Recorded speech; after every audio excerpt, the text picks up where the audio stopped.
Bonjour à tous, bienvenue dans votre émission Direct Santé. Aujourd'hui, nous allons parler de la journée mondiale du cerveau. Donc, c'était la semaine dernière. Donc, la santé cérébrale et incapacité. Donc, pour ça, on va décortiquer tout ça dans un instant avec le professeur Kumako Vignon, qui est chef de service de neurologie au CHU de Cara, donc qui est avec nous pour nous parler de tout ça. Et puis, en deuxième partie de l'émission, bien sûr, nous répondrons à vos questions que vous nous avez envoyé sur notre numéro WhatsApp, le plus 228 93 91 08 20. J'espère que tout se passe bien pour vous et que vous prenez en considération mais tout ce qu'on vous dit au quotidien. Dans cette émission, c'est très important de parler de la santé, de notre santé à tous. C'est pour ça que nous sommes là, pour vous éclairer, sensibiliser, pour que vous preniez soin de vous. Alors, bonjour professeur, comment allez-vous? Bonjour, ici, je vais bien, Très très par la bien. grâce de Dieu. Ah là là, le déplacement de Cara à Lomé. Ah ben bon, on est maintenant habitués puisque Ouais. nous sommes sur les deux universités. Et voilà. Ah bah c'est très bien, c'est très très bien. Et puis bon, nous, c'est un plaisir pour nous de vous recevoir ici aussi tous les jours, C'est- dans c'est- cette émission, pour aussi apporter le peu qu'on connaît, enfin le beaucoup, le peu, je sais pas, parce que le beaucoup c'est Dieu. Et donc voilà, pour aussi aider la Population, oui. population à s'en sortir et puis surtout à être en bonne santé, Oui, c'est c'est toujours important. pour nous aussi un plaisir de venir dire à la population comment se prémunir pour ne pas arriver ignorant dans certaines choses parce que quand la population connaît comment se prémunir, et c'est beaucoup de choses déjà. Mm. Et lorsque certains n'arrivent pas à se prémunir, bon, ils seront obligés de venir à l'hôpital pour qu'on puisse prendre en charge leurs soucis. Mais l'idéal aurait été que nous puissions nous prémunir, surtout des maladies neurologiques, parce que c'est des maladies souvent graves. Très très grave. Ouais. Et on va en parler là, de tout ça. Listé même. Bah justement, là, c'est la journée mondiale du cerveau, Ouais. donc le thème de cette année, c'est santé cérébrale et incapacité. Capacité, ouais. Déjà, qu'attend-on parler par santé cérébrale, s'il vous plaît, La professeur? santé cérébrale, c'est tout ce qui est en lien avec le bien-être du cerveau. Parce qu'en fait, tout ce que nous sommes, c'est notre cerveau. Et le fait de parler, de voir, de marcher, c'est le cerveau qui est à la manœuvre. Et en fait, l'exemple typique pour que les gens puissent comprendre, c'est euh, la centrale d'électricité et nos Oui. maisons. Si la centrale ne marche pas, il n'y aura pas d'électricité dans nos maisons. Donc du coup, le cerveau est cette centrale qui fait fonctionner tout l'organisme parce que c'est lui qui ordonne tout ce que notre organisme fait. Donc lorsque le cerveau n'ordonne pas quelque chose, il n'y aura pas d'effet en périphérie. Et donc, tout ce que nous pourrons faire ou tout ce que nous sommes, c'est le cerveau qui l'organise. Voilà. Ah ouais, Donc, qui nous guide au quotidien. en fait, c'est le cerveau qui le fait, en fait. Il le fait à travers des choses qui ont été mises en place. Voilà. Et Quand on pense, la oui, quand on pense, c'est le pensée, cerveau. c'est le cerveau. Et quand on voit, tous nos sentiments, c'est le cerveau. Et toutes nos sensations, c'est le cerveau. Mais c'est un peu quand même un peu bizarre, parce que quand on pense, et on dit c'est le cerveau qui nous, c'est le cerveau qui nous envoie ces images, Oui, tout, qui tout, tout, crée tout c'est le ça dans cerveau. notre Et tête. des fois, quand certaines maladies, le cerveau peut vous fabriquer des choses qui n'existent C'est vrai. pas. Oui, oui. Ah oui, donc c'est pour ça qu'il faut être positif. À tout moment Bon, où, parce que là, je comprends, parce que il faut être positif, mais il faut prendre soin du cerveau. ouais. Quand on ne prend pas soin de son cerveau, on ne prend pas soin de soi-même. Mm, mm, Parce mm. que, comme je l'ai dit, nous sommes ce que notre cerveau est. Et donc, quand on ne le protège pas, c'est que notre aujourd'hui, notre demain est en jeu. De toute façon, on va y revenir là-dessus, c'est comment le cerveau nous envoie ces images-là, qui pensent à notre place, qui créent au fait des choses. On va y revenir au courant de l'émission.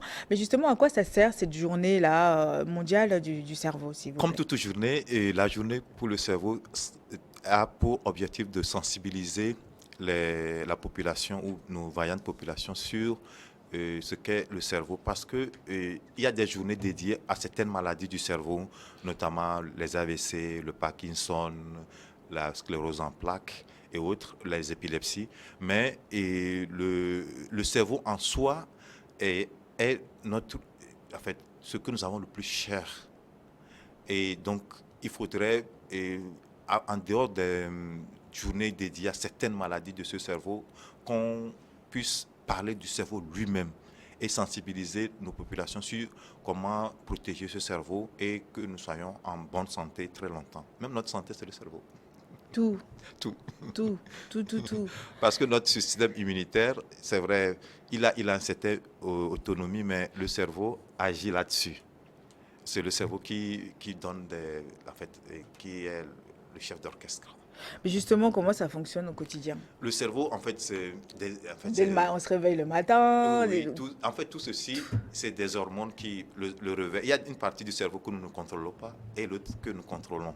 Et ce que nous contrôlons, c'est ce que nous, neurologues, enfin, c'est sur ça que nous agissons. Il y a une partie que nous ne contrôlons pas. C'est vrai que la partie neurologique, il y a une toute petite partie que nous ne contrôlons pas,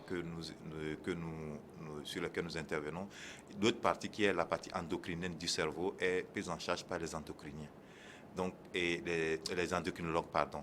Et donc, ceci est lié au fait que cette partie du cerveau a une certaine manière de fonctionner qui est un peu différente de l'autre. Et les neurologues sont là pour parler de comment fonctionne globalement le cerveau, mais tout ce qui est structurel. Mais la partie endocrinologique est gérée par les endocrinologues. Maintenant, c'est vrai que la journée du cerveau englobe les deux. Et j'aurais pu venir ici avec un endocrino pour qu'on puisse en parler, mais bon, et peut-être pour une prochaine fois. Bien sûr, bien sûr. Et donc, comme je disais, la question c'était comment le cerveau fonctionne Le au fonctionnement quotidien. est tout simple, hein, c'est pas des décharges électriques. Le cerveau il a une décharge et puis il envoie une information. Cette information est relayée par les neurones qui, en fonction de l'endroit où la réponse doit être envoyée, On a une les neurones image, s'il vous plaît, la régie. Est-ce que vous pouvez nous montrer une petite image du cerveau, s'il vous plaît? Donc, en fait, le cerveau, chaque partie du cerveau a une spécialité Oui. de l'organe. Donc, notre volonté dit, je veux faire tant, et le cerveau, la partie du cerveau qui commande cette entité, envoie l'information à la partie, et la partie exécute ce que le cerveau a demandé. Maintenant, ça que je dis, il y a une partie de notre cerveau qui fait des choses que nous ne demandons pas. Par exemple, en fait, le cœur, c'est vrai que le cœur a une certaine autonomie, mais le cœur a une régulation liée aux neurones. Et sur le cœur lui-même, il y a un neurone là-dessus qui lui permet d'être un peu autonome, mais c'est le système nerveux toujours, et qui permet au cœur de fonctionner. Et donc, c'est des décharges électriques qui permettent ce fonctionnement-là. Comme on voit sur Voilà, la donc photo. ici c'est le cerveau en gros. Maintenant, tout ce que vous voyez là, toutes les parties, toutes les portions, chaque portion a sa spécialité. Et donc, il y a des portions qui commandent le pied, la main, nos yeux, ce que nous voyons, ce que nous sentons, nos émotions. Chaque partie du cerveau a sa fonction spéciale. Et donc, lorsque nous ne protégeons pas bien ce cerveau et qu'une partie de ce cerveau est lésée, donc la fonction qu'assumerait cette partie sera perdue. Et donc là, il faudra rééduquer la personne pour que le cerveau puisse créer derrière un nouveau centre pour pouvoir permettre le fonctionnement à nouveau ou bien un petit relais de cette fonction qui a été perdue. Donc ça peut recréer d'autres choses Oui, le aussi, cerveau a d'autres. cette capacité, cette plasticité, on appelle dans notre spécialité, c'est-à-dire que le cerveau peut créer. Maintenant, ça dépend de l'âge de la personne, de sa volonté et en fait, de la capacité de régénérescence de ce cerveau-là. Parce que nous n'avons pas tous le même cerveau Oui. et nous n'avons pas les mêmes capacités.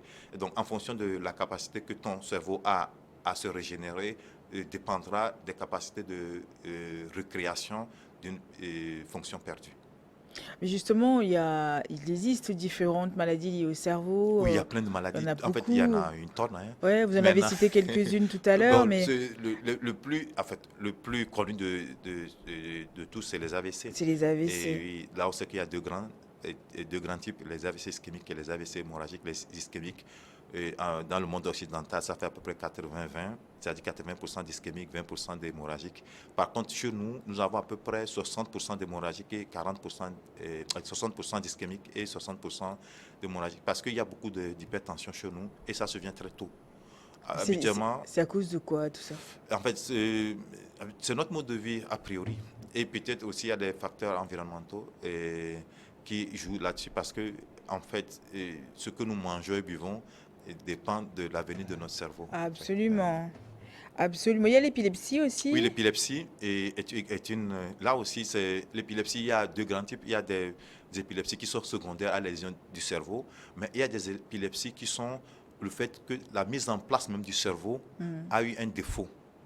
Et donc, c'est des Dès la épilepsies. naissance. Oui, Pas pas, en fait, forcément. avant même la naissance, parce que Oui. le cerveau se met en place et, en fait, dans le ventre de la maman, au moment où vous êtes conçu, Hmm. le cerveau se met en place et il y a des migrations de neurones. Dans cette migration de neurones, il peut arriver qu'il y a des neurones qui ne migrent pas correctement et là, secondairement, ces neurones qui n'ont pas migré à leur place vont créer de l'épilepsie. Maintenant, il y a des lésions du cerveau en elles-mêmes qui donnent des épilepsies. Par exemple, quand vous faites un accident de moto, vous n'avez pas porté de casque, vous heurtez La tête. la tête contre le sol, et demain vous pouvez avoir une épilepsie, vous pouvez avoir une démence. Et il y a plein de choses qu'on peut avoir quand on ne porte pas le casque. Parlons de démence, l'Alzheimer Oui, et aussi c'est oui, fréquent. l'Alzheimer est la démence la plus connue au monde Oui. et la plus fréquente au monde. Mais il y a plusieurs types de démence. Il y a la démence vasculaire notamment, qui sont en fait consécutives aux AVC aussi. Mhm. C'est-à-dire que les AVC, ce n'est pas forcément, c'est pas seulement que la personne a une partie du corps qui est paralysée, mais secondairement, ça donne de la démence. De la Et on appelle démence. démence vasculaire. Ok. Et Donc, les hallucinations, dites-nous comment ça se crée ça dans la tête des gens, comment la personne, je sais pas, c'est, enfin, c'est pas s'invente des images ou des choses, mais comment ça se passe? eh ben, les hallucinations, c'est que le cerveau de la personne lui crée des choses et que c'est elle seule qui voit ces choses. Et c'est le cerveau qui crée Mais des images c'est le ou vouloir de bien la des personne? sons. C'est le Ou... vouloir de la personne Non, non, que c'est non, en non, fonction de non, ça que le non, non, cerveau non. Là, crée, c'est pas non? la volonté. C'est pas la Non? volonté de la personne. Non, non, non. Ici, c'est le cerveau lui-même qui crée. Comme ça. Comme ça, oui. Et le cerveau, il vous crée des images, des sons, et ça vous crée même des odeurs. Et C'est par rapport à l'âge, c'est par rapport à souvent, quoi? c'est lié à des maladies. Et c'est Ok. que la fonction au niveau de la création des images, normalement, c'est ce que nous voyons ou bien ce que nous sentons qui en fait, que le cerveau nous permet de voir, etc. Maintenant, ou bien de sentir. C'est-à-dire que nos sens, c'est le cerveau qui fonctionne pour pouvoir permettre à nos sens de nous donner ce que nous souhaitons. Oui. Maintenant, il arrive que lorsque le cerveau est malade, que le cerveau lui-même vous crée des choses que le sens était censé nous apporter. Et donc la personne a en ce moment des hallucinations. Donc ça veut dire que le cerveau de la personne est malade. Oui, oui. Donc quand la personne commence pas à voir des choses ou bien entendre des sons que les autres n'entendent pas ou bien avoir des choses que les gens n'entendent pas ou bien Bien avoir des sûr. odeurs que les autres n'ont pas, donc il faudrait que la personne soit rapidement amenée à l'hôpital pour qu'on sache ce qui ne va pas et pour qu'on puisse rapidement régler ça. Mais écoutez, professeur, on va marquer un temps de pause. On revient juste après les informations. Reste avec nous.